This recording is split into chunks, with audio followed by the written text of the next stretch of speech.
শুভ সন্ধ্যা। আমি doctor Ajanta D Saha, অধ্যাপক ও বিভাগীয় প্রধান, শহীদ সোহরাওয়ার্দী মেডিকেল কলেজ শিশু বিভাগ।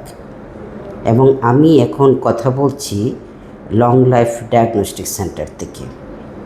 আমি আপনাদের শিশুর সেবায় নিবেদিত। যে বিষয়টি নিয়ে আজকে কথা বলতে চাচ্ছি, যে উপসর্গ নিয়ে ইদানিং রোগী বেশি আমাদের কাছে আসছে, জ্বর, গায়ে ব্যথা, গিঁঠে ব্যথা, দুর্বলতা, বমি। এই রকম যদি যে সমস্যাগুলো নিয়ে আসে, কখনো কখনো গায়ে র্যাশ নিয়ে আসে, তাহলে আমরা সাধারণত দুটো বিষয় নিয়ে চিন্তা করি, যে একটা ডেঙ্গু হয়েছে কিনা, আরেকটা হতে পারে যে চিকুনগুনিয়া।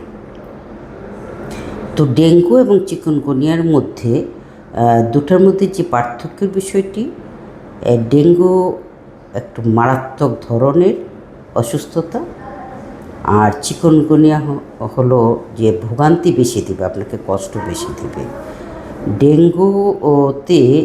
তাহলে ডেঙ্গু হলে কি ঘাবড়ে যাবেন আপনি? ডেঙ্গু হলে আমরা যে দুটো বিষয় খেয়াল রাখতে হবে। একটা হচ্ছে যে রোগীর প্রেশার ঠিক আছে কিনা।